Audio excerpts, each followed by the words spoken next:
this works. To delete so many things. Okay. All right. So, looking for words with A in a paragraph is a perceptual task. You are perceiving the words that have A in it. You're just picking them out, perceiving them. Categorizing a noun as either living or non-living is a semantic task. You have to look at the meaning of those words to see whether it's living or non-living. So meaning, okay? You have to look at the meaning of the words. So one group of people, they were asked to look for the letter A, and then another group of people were asked to look at all the nouns and decide whether they're living or non-living.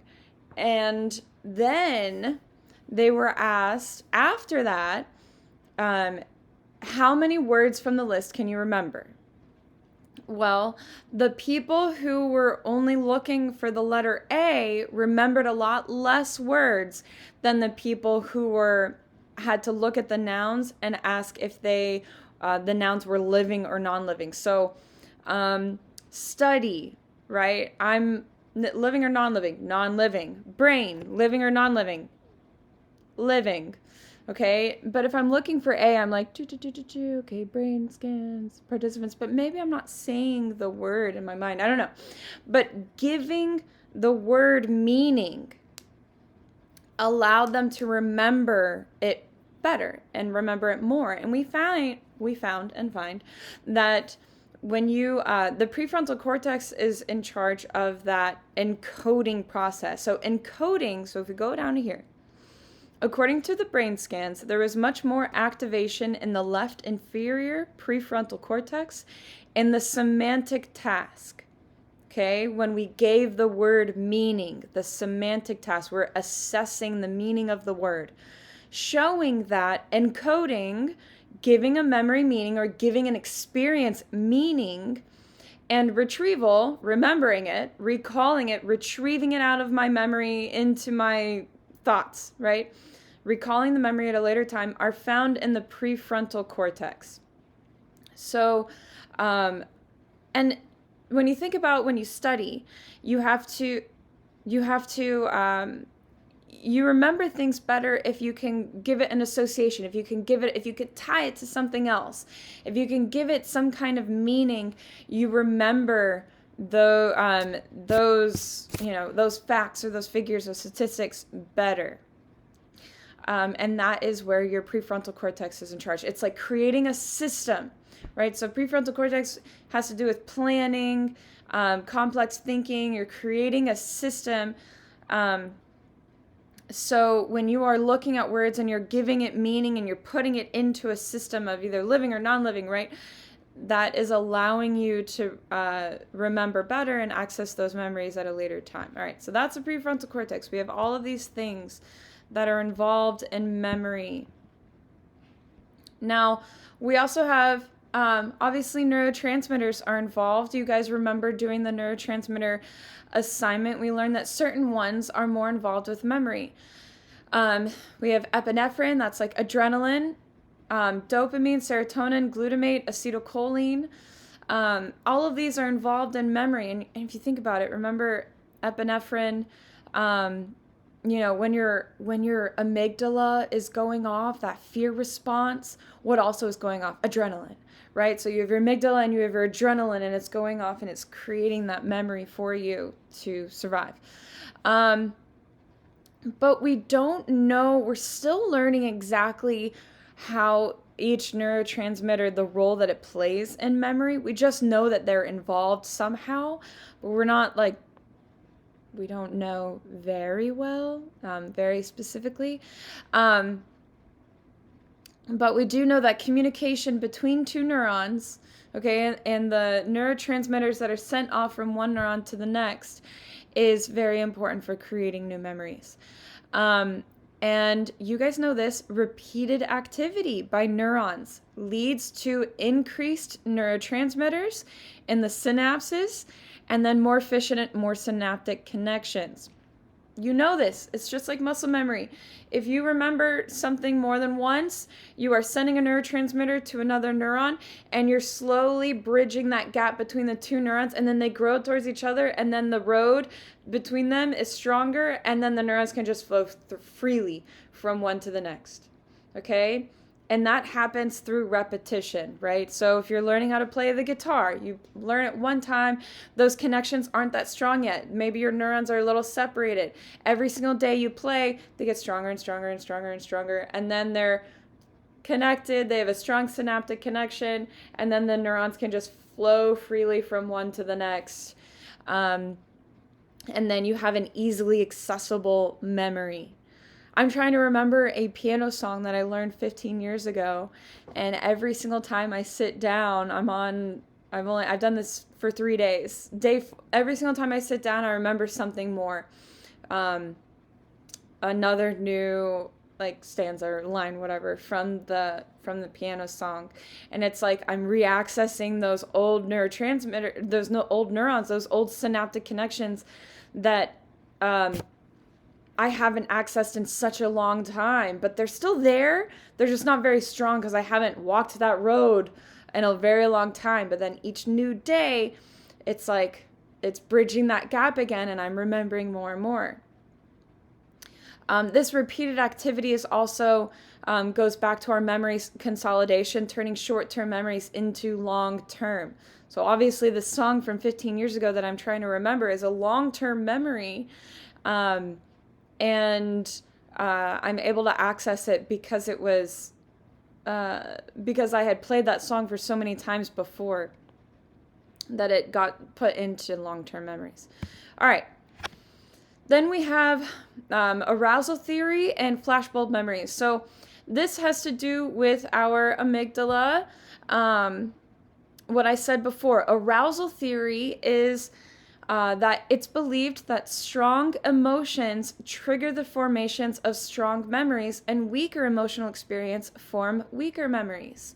This is arousal theory, right? So you're going to remember things that are more emotionally arousing, okay? I want you to think who already knows this? What businesses already know that you're going to remember things that are more emotionally arousing, that trigger more intense emotions? Who do you think? What kind of organizations or businesses or companies already know this and use this to their advantage? Strong emotional experiences can trigger the release of neurotransmitters and hormones that strengthen memory. Your heart is racing, you have more blood flow to the areas of the brain. Therefore, our memory for an emotional event is better than our memory for a non-emotional event. Sorry, my dog is freaking out. So flashbulb memories has to do with that arousal theory. So a flashbulb memory is an exceptionally clear recollection of an important event. So an important event meaning like something that's very emotionally arousing, emotionally intense. So many people who have lived through historic and momentous events can recall exactly where they were and how they heard about them. They can remember the context. They remember where they were. They might even remember what they were wearing and who was around them at the time. So, for example, there was a survey in 2011 found that those Americans who were age 8 or older at the time of 9/11, and that was me, I was 8, 97% can recall the moment they learned of this event, even a decade after it happened. So this is over 2 decades ago for me. And yeah, I remember exactly where I was. I remember how I saw it. I remember what the people around me were doing. Like, I was 8, so I wasn't really sure what was going on. I thought it was like a movie, and my dad and everyone, I was at, his place of work, they turned on the TV, and everyone was starting to like freak out, and I didn't know what was happening, but I remember that. I remember the intensity of that. That is a flashbulb memory. It's exceptionally clear recollection of an important event because it is extremely emotionally arousing, right? It's like a light bulb turns on for it that you never forget. Okay, so now let's look at how we form our memories and how they get lost. Think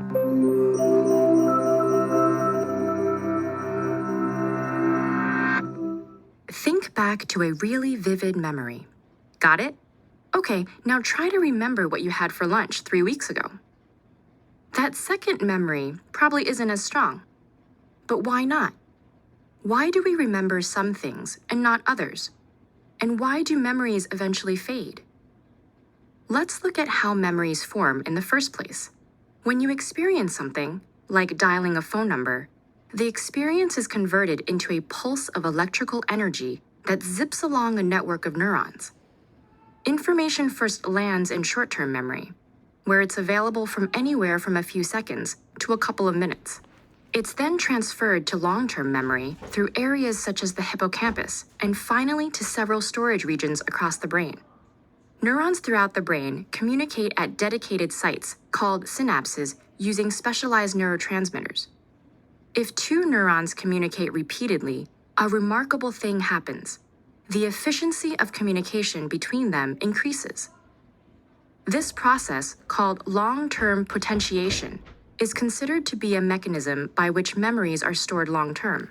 But how do some memories get lost? Age is one factor. As we get older, synapses begin to falter and weaken, affecting how easily we can retrieve memories. Scientists have several theories about what's behind this deterioration.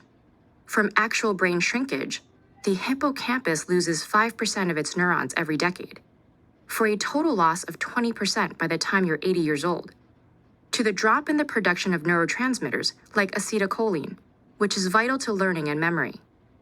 These changes seem to affect how people retrieve stored information. Age also affects our memory-making abilities.